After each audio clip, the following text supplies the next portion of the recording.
आप ऐसे shutter injection कर सकते हो। अब चलो मैं क्या कर लेता हूँ, कंस्ट्रक्टर इंजेक्शन देख लेते हैं, ठीक है। फिर उसके बाद में और थोड़ा उसके अंदर कॉम्प्लिकेटेड करेंगे। पहले सिंपल सिंपल पहले समझ के ले लो, फिर कॉम्प्लिकेटेड आपको समझ में आएगा। इसे थोड़ा मैं क्या कर लेता हूँ, कमेंट करके रख देता हूँ फॉर टाइम बी, ठीक है, आपके रेफरेंस के लिए। अब सेकेंड इंजेक्शन कौन सा है, कंस्ट्रक्टर लेवल इंजेक्शन। तो कंस्ट्रक्टर लेवल इंजेक्शन अगर आपको करना है तो आपको पैरामीटराइज कंस्ट्रक्टर यहाँ पे लिखना पड़ेगा, जो कि हमने लिखा हुआ, ठीक है। कंस्ट्रक्टर लेवल इंजेक्शन यानी आपको इस क्लास के अंदर पैरामीटराइज कंस्ट्रक्टर लिखो। फिर आपको अगर ओवरलोड कंस्ट्रक्टर करना है कर सकते हो, आपके ऊपर डिपेंडेंट है, ठीक है। तो यहाँ पर कंस्ट्रक्टर डिपेंडेंसी लिखनी है कंस्ट्रक्टर लेवल पे। तो यहाँ पे एक टैग है कंस्ट्रक्टर आर्क्स करके, ठीक है। तो कंस्ट्रक्टर आर्क क्या करेंगे हम यहाँ पे यूज करेंगे फॉर द कंस्ट्रक्टर इंजेक्शन, ठीक है। सेटर इंजेक्शन के लिए हमने क्या यूज किया था, प्रॉपर्टी। कंस्ट्रक्टर इंजेक्शन के लिए यूज करेंगे कंस्ट्रक्टर आर्क्स करके। तो इसके अंदर चलो थोड़ा मैं इसका सिंटेक्स थोड़ा मैं चेक कर लेता हूँ, जस्ट अ मिनट।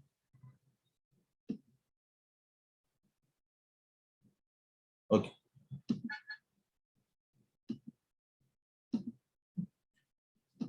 तो कंस्ट्रक्टर आर्गुमेंट, आर्ग्स यानी क्या, आर्गुमेंट। तो यहाँ पे मेरे कितने आर्गुमेंट है, देखो और बताओ।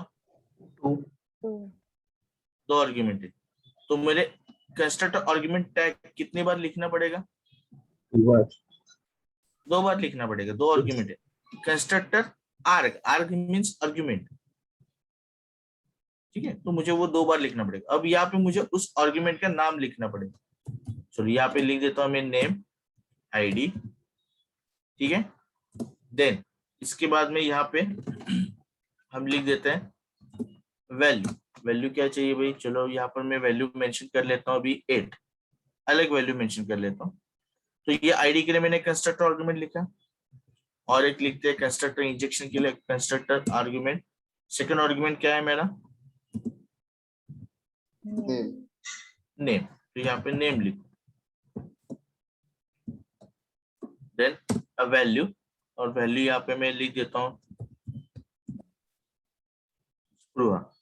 ठीक है। इसे ये ऑटो क्लोजेबल भी है, यहाँ पे ऐसे ऑटो क्लोजेबल यानी ये उसको लेकर पेयर टैग लिखने की जरूरत नहीं, ये विदाउट पेयर टैग ये ऐसे कर सकते हो। यहाँ पे मैंने फॉरवर्ड स्लैश दिया है। चलो अब ये हो गया मेरा कंस्ट्रक्टर लेवल इंजेक्शन। चेक कर लेते हैं ये कंस्ट्रक्टर लेवल इंजेक्शन वर्क हो रहा है। चलो फिर से इसको रन कर ले। तो देखो आईडी 8 नेम स्प्रूहा आ गया। तो ये है आपका कंस्ट्रक्टर लेवल इंजेक्शन, ठीक है। यहाँ तक क्लियर हो गया कैसे करते हैं कंस्ट्रक्टर लेवल और shutter level injection. Sir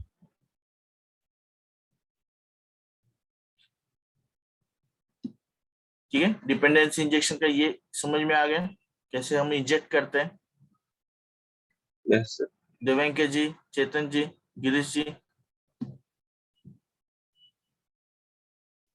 yes sir.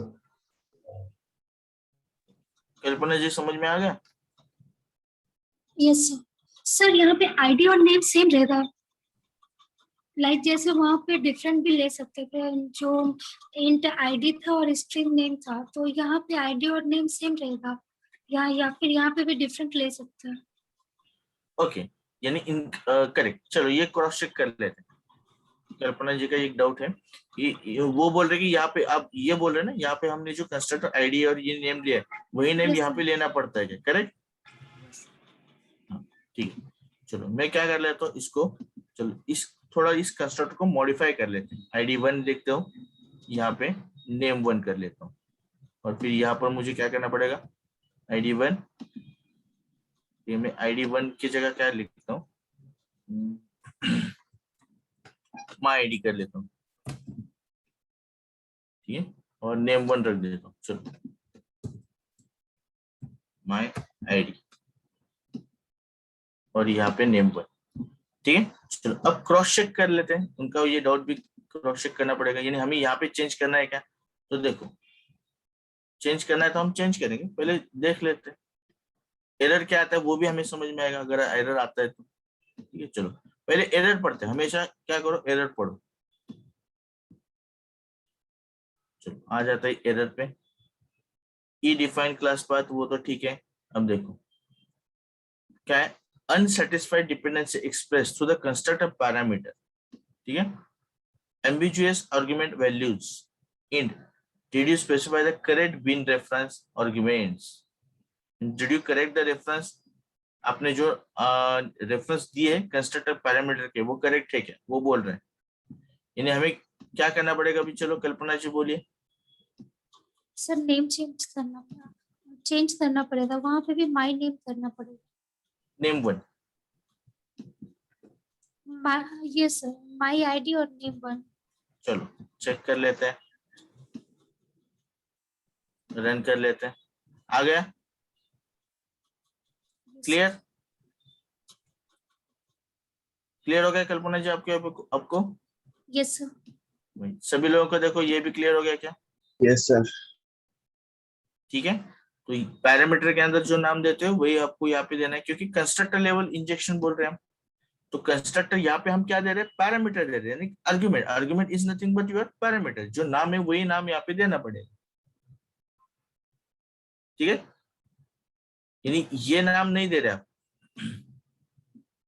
Instance member के नाम नहीं दे रहे आप। इन शॉर्ट यानी ऐसा समझ के ले लो कि यहाँ पर हम डायरेक्टली कंस्ट्रक्टर ही कॉल कर रहे हैं। इंटरनली स्प्रिंग कंस्ट्रक्टर यहाँ पे कॉल कर रहे हैं, इंटरनली पैरामीटराइज कंस्ट्रक्टर ही कॉल कर रहा है वो, क्योंकि उसको ऑब्जेक्ट बनाना है और ऑब्जेक्ट को वैल्यू इनिशियलाइज करना है।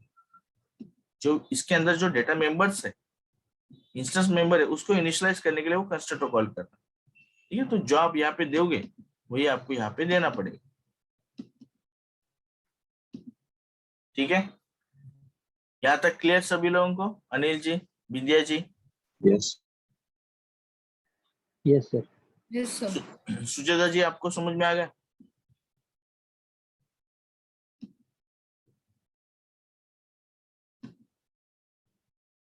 ठीक है, अब थोड़ा इसमें और क्या करते हैं, एक क्लास बनाते हैं, थोड़ा अलग वे से करते हैं। अभी यहाँ तक तो सब लोगों को समझ में आ गया कि कैसे होता है। ठीक है, चलो अब हम क्या कर लेते हैं, एक क्लास बनाते हैं। आ जाते हैं यहाँ पे और एक एड्रेस नाम का क्लास बनाते हैं।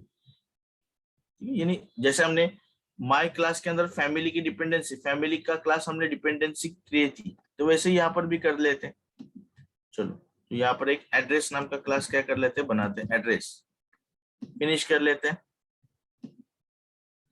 अब इस एड्रेस के अंदर हम क्या करते हैं, सिंपली एक इंटीजर कर लेते हैं, CID ऐसे मेंशन कर लेता हूँ मैं, और एक स्ट्रिंग मेंशन कर लेता हूँ, स्ट्रिंग CNAME। ठीक है, ऐसे नाम मैंने दिए, कंट्री नेम या ऐसे के लिए, इसलिए मैंने दे दी। ठीक है, इसको क्या कर लेते हैं, सेटर गेटर, इसको क्रिएट करके ले लेते भाई, जनरेट करो उसकी टू स्ट्रिंग मेथड, देन उसका parameterize constructor using fields generate करो। ठीक है, देन यहाँ पे एक क्या करेंगे हम,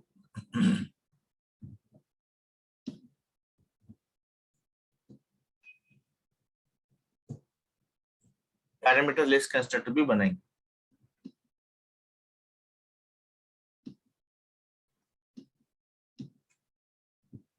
ठीक है, अब ये जो एड्रेस बीन है, क्या हो गया भाई, एक मिनट, हाँ फाइन, ये जो एड्रेस बीन है हमारा,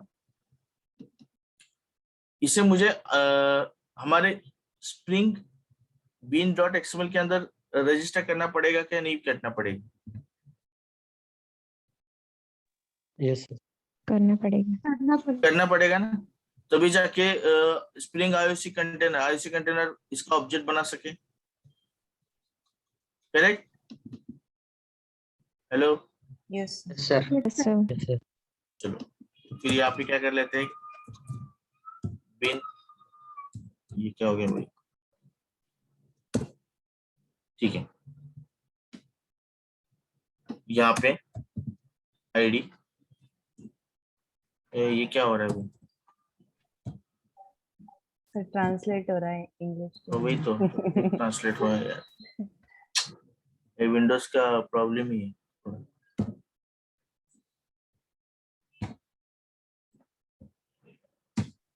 वो सर नीचे से करना है राइट में। वही तो सेटिंग चेंज करना पड़ता है मुझे।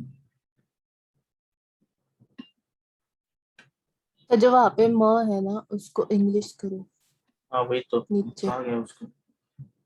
सर नीचे देखिए, नीचे टाइम के बाजू में सेटिंग में कहाँ है भाई, स्विच टाइम के टू, बाजू में सीधा करने में सब पास हो जाता है।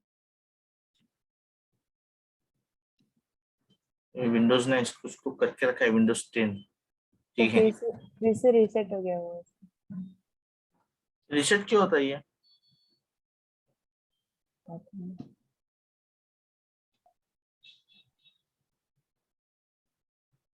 स्विच टू इंग्लिश किया ना मैंने। जब वो टाइम के बाजू में है ना वहां से करो तो ही होगा। यहाँ से हाँ उसको इंग्लिश करो। अब जाओ।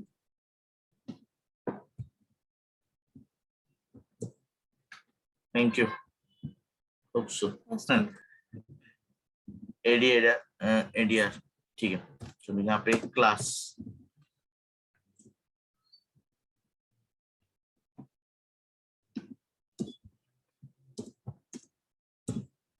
फुल क्वालिफाइड नेम कॉपी करते हैं, चलो यहाँ से कॉपी करो, कॉपी क्वालिफाइड नेम आ जाती है यहाँ पे और पेस्ट कर दो, ठीक है। चलो इसके अंदर भी क्या कर लेते हैं हम, सीआईडी और सी नेम का सेटर इंजेक्शन यहाँ पे यूज कर लेते हैं, ठीक है। तो सेटर इंजेक्शन करते हैं तो कैसे करेंगे, सिंपली प्रॉपर्टी, प्रॉपर्टी पे आएगी। चलो प्रॉपर्टी लिख देते हैं, नाम क्या लिखना है, सीआईडी। अभी वो पता है, मैं सीआईडी डायरेक्टली लिख देता हूँ क्योंकि वो वैसे भी उसका इंजेक्शन कॉल करेगा। वैल्यू यहाँ पे मेंशन कर लेता हूँ, सीआईडी उसका है फॉर एग्जांपल 2, ठीक है। देन प्रॉपर्टी सी नेम, उसका वैल्यू सेट कर लेते हैं हम पुणे, ठीक है। चलो मैंने सेटर इंजेक्शन इस एड्रेस को भी लगा दिया। अब मैं क्या कर लेता हूँ, ये जो एम्प्लॉय है, एम्प्लॉय हैज एड्रेस, ठीक है। Yes. एग्रीगेशन करते हो ना आप, has a relationship, yes sir, yes sir. चलो उसका रेफरेंस हम बनाते हैं यहाँ पे, एड्रेस और ADR, ठीक है। मैंने एक रेफरेंस बना दिया। अब थोड़ा मैं रेफरेंस बना रहा हूँ तो ये जब पैरामीटर है यहाँ पे भी थोड़ा मैं क्या कर लेता हूँ, चेंज कर लेता हूँ। तो क्या करूंगा हम, एड्रेस और A लिख देता हूँ, ठीक है। और फिर यहाँ पे क्या कर लेते हैं, सिंपल इस डॉट जी, address is equal to A कर लेते हैं, ठीक है। अब ये क्या होगा, ये भी मैंने कंस्ट्रक्टर लेवल पे ऐड कर दिया। चलो इसके एक में क्या कर लो, इसका भी सेटर बना के लेते हैं, इसकी भी एक सेटर मेथड बना के लेते हैं, सेटर गेटर।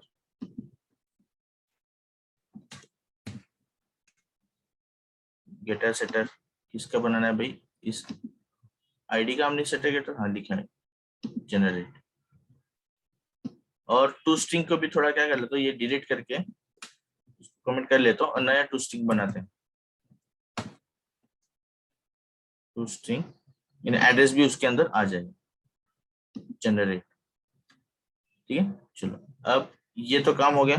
अब यहाँ पर मुझे क्या करना है, अब ये जो एम्प्लॉय है, employee is dependent this address, ठीक है। यानी स्प्रिंग बिन एक्सएमएल के अंदर मुझे ये एड्रेस की भी यहाँ पे डिपेंडेंसी डालनी पड़ेगी, करेक्ट।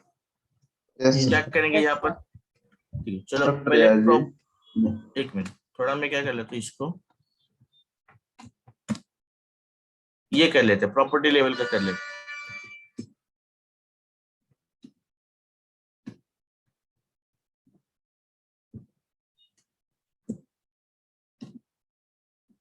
यहाँ पर एक प्रॉपर्टी बनाते हैं, प्रॉपर्टी। अब ऑलरेडी ये एड्रेस नाम की जो बीन है वो मैंने यहाँ पे बना दी है, ठीक है। अब इसका रेफरेंस जो है वो रेफरेंस मुझे यहाँ पे क्या करना पड़ेगा, मेंशन करना पड़ेगा, ठीक है। तो वो रेफरेंस यहाँ पे कैसे मेंशन करेंगे, पहले तो सेटर मेथड का नाम क्या है भाई, ADDR, ठीक है, वो नाम लिख दो यहाँ पे ADDR, ठीक है। देन उसके बाद में वहां पे रेफ नाम का एक प्रॉपर्टी एट्रीब्यूट है, तो रेफ यानी रेफरेंस, ठीक है। तो रेफरेंस क्या देंगे, ये जो आईडी हमने मेंशन किया है ये रेफरेंस वहां पे क्या करो, दे दो। तो उसको समझ में आ जाएगा भाई इस ADR को के अंदर इसका ऑब्जेक्ट आएगा, क्योंकि कोर जॉवा में हम कैसे करते थे, इक्वल टू न्यू कर देते ना, इसे कोर जॉवा में हम कैसे करते थे, देखो यहाँ पे ADDR इक्वल टू, या ऐसे करते थे हम,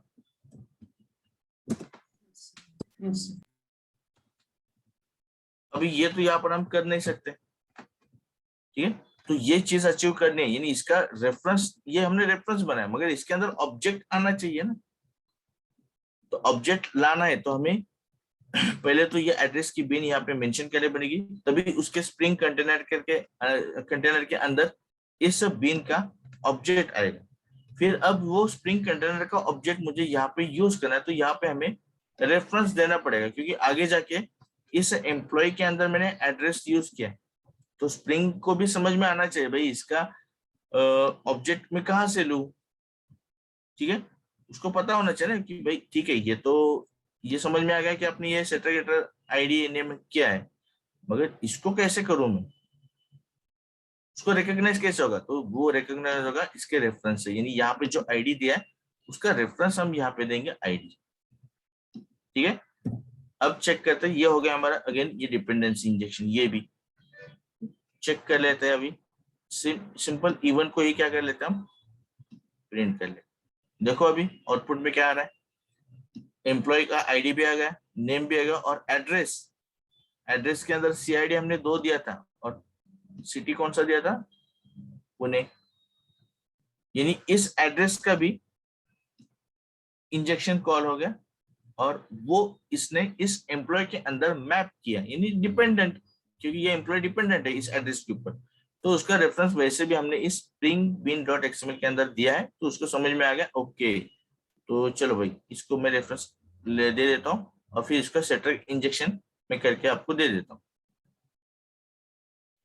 ठीक है।